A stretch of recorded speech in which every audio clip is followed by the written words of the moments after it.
Would you like to know an easy strategy to help you forecast more effectively, especially during these trying times? If you do, then you're in the right place. Thank you for listening. I always like to share one free, easy downloadable guide, something that you can use to grow sustainable sales with.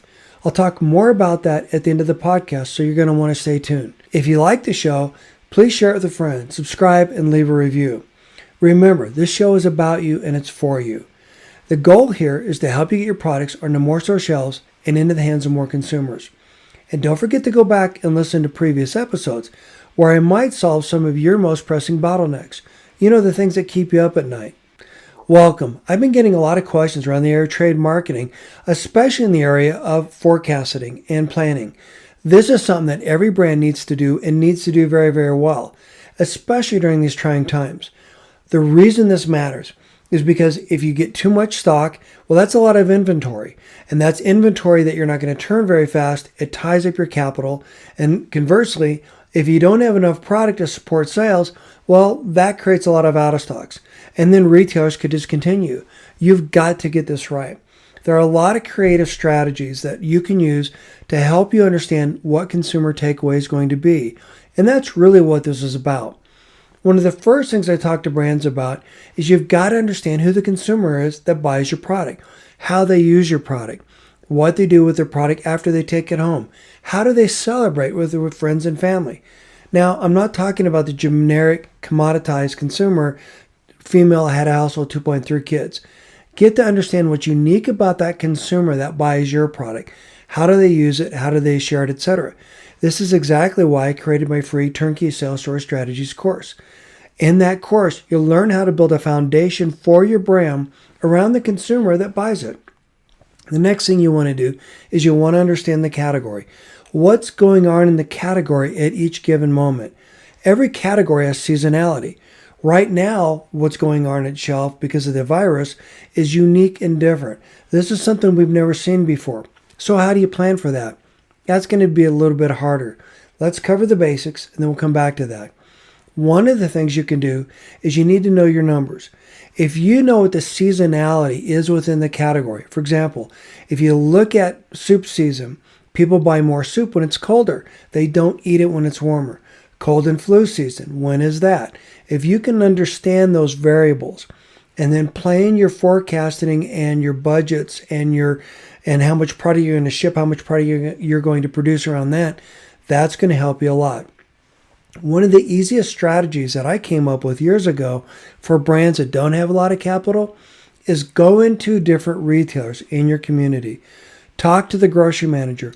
Ask them how many cases of different brands they stock on an average week. Now, this isn't very scientific, but it'll give you some feel as to what the consumers are buying. So again, you know who your consumer is.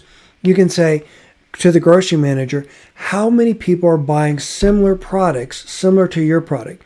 And then ask them how many products they're buying of other products as well. And this will give you a good benchmark. Do that with several different retailers. And if you can, do that in several different markets. And that'll give you a little bit of direction in terms of how to do your basic forecasting. If you're thinking about how consumers use your product, it all ties back to how much product is going onto the shelf, how much product's going out of the register. Those are the important dynamics that you need to be focused on. Now, as far as what's going on in the industry today with the virus and people overstocking certain items, etc., I want to caution you that a lot of the products that are being sold today, where you're getting a huge spike in sales, are commodities, things that people are not going to be buying down the road.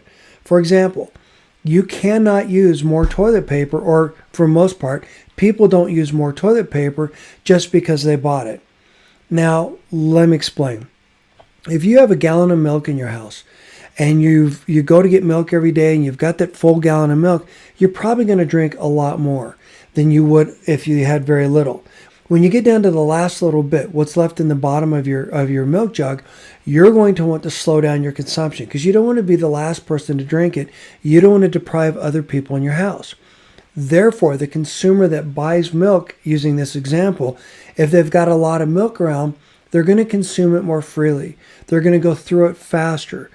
However, conversely, people are not going to use a lot more toilet paper next month than they did last month. The reason for that is consumer demand within that category doesn't change dramatically. This is why you need to understand what is the traditional demand for those products. So what I'm getting at is a lot of the people that are pantry loading for toilet paper and a lot of those other items, facial tissue, etc. Those are people that are buying a lot of product today, but they're not going to be buying a lot of product down the road.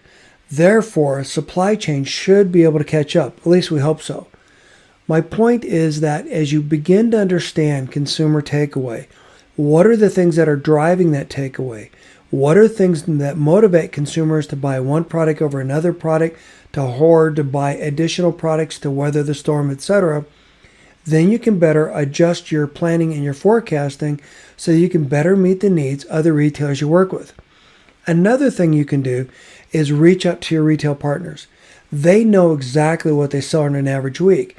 Ask them for their guidance, for their help. Tell them what you want to do, what you're trying to understand.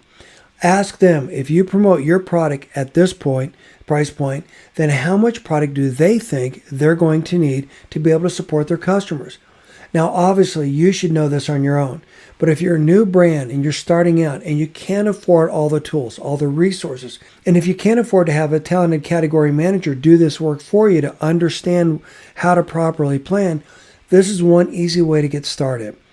By understanding what consumer takeaway is and understanding consumer demand throughout different seasons of the year, different seasons with every product's life cycle, etc., that's going to help you more effectively plan and forecast your sales. It's going to also help you do a better job of making sure you've got enough of the ingredients on hand, enough of the packaging, enough of everything else on hand to be able to supply the products that you have. I hope this was helpful. This week's free downloadable guide is my trade marketing essentials. Everything you need to know to grow and scale your brand.